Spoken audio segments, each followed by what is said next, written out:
Hi guys. So again, this is Joy from Virtual Teammate, and we would like to show you guys how to really take the assessment because some of the candidates failed to comply the assessment guide. So kahit meron na dun sa actually meron na siyang guide sa assessment, but then meron ding iba na hindi pa din naiintindihan. So just to make it clear and easy, please do follow this guide. Let me just share my screen. Hold on. Okay, so eto yung email na matatanggap niyo guys. So meaning to say, you pass the initial screening. So from there, you'll be able to see what are the assessments na kailangan yung i-take. So one is IQ test, personality test, and the FSAT test. So guys, kita niyo to, ito yung guide, full guide for the assessment. So pag clinic niyo yan, dito kayo ma-route sa guide talaga ng assessment. So again, to take the assessment, just click this. So let's start with IQ test. So sa IQ test guys, eto na yon. Wala na kayong ibang mapupuntahan pang ibang links. Hindi na kayo pipili dito sa gilid.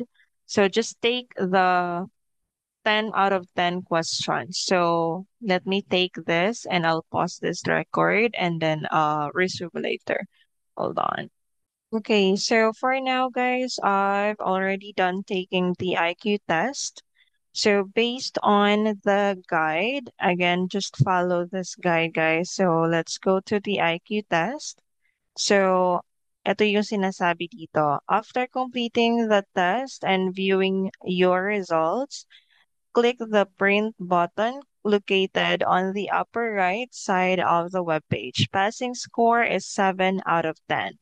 So this is the result, guys. So a pop-up will appear allowing you to save a PDF copy of the test to your device. So name the following using the format.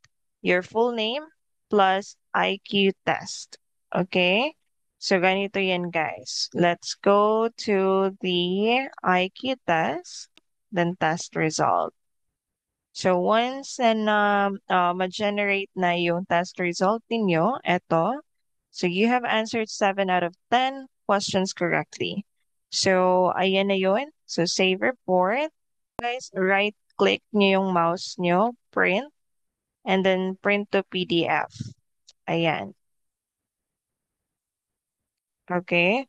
So ganyan yung mangyayari. So ito yung masasave. O, 'di ba? So print. And then yung file name is again the full name, which is my name, and IQ test. So, meron na kayong IQ test ngayon. Next is to take the personality test. So, for personality test, guys, eto naman siya.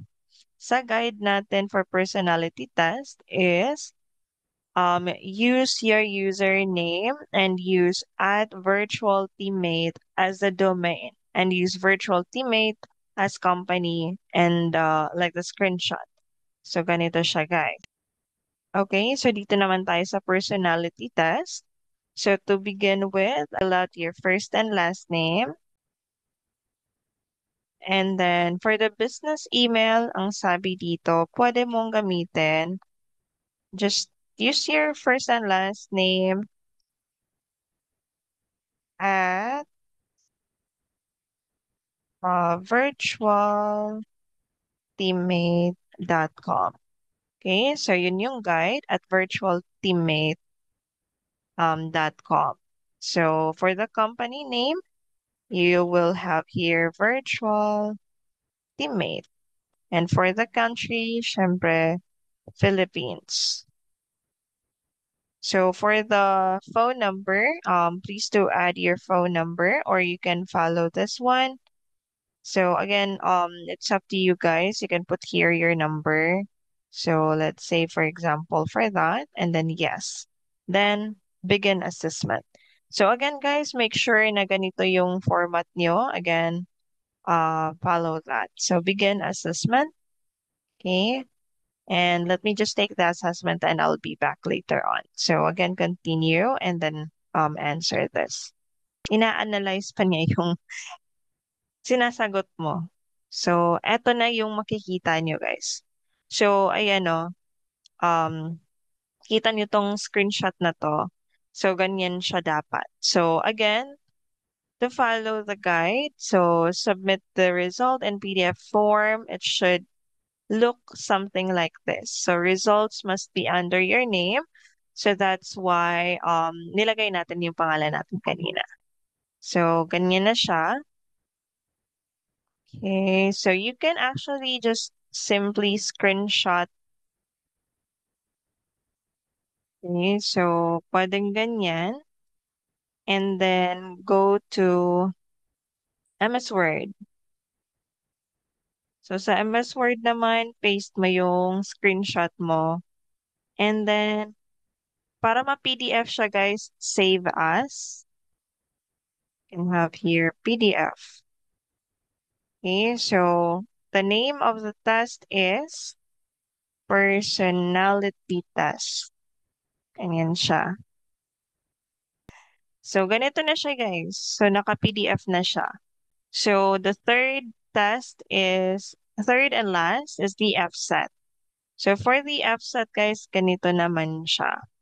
Click nyo again yan and follow the guide. So, take the 15-minute test. Passing score is 80 to 100.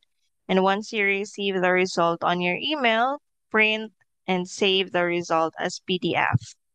Okay, so please make sure that you complete the name, your complete name and email are visible in the PDF. So something like ganito yung makikita nyo. So let me just show you guys my result and then kung paano ko siya sinave.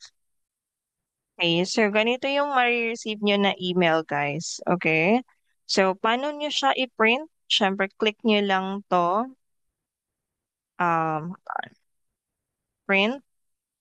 So dito makikita nyo yung email, full name, email, tapos dapat, ayan, ito yung makikita namin.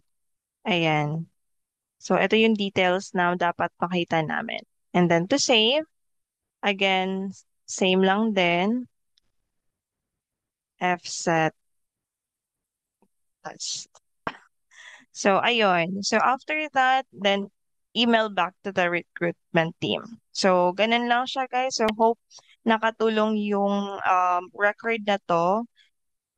So, again, hopefully masunod na lahat ng guides and then just let me know if you have still other questions and hope to see you inside Virtual Teammate.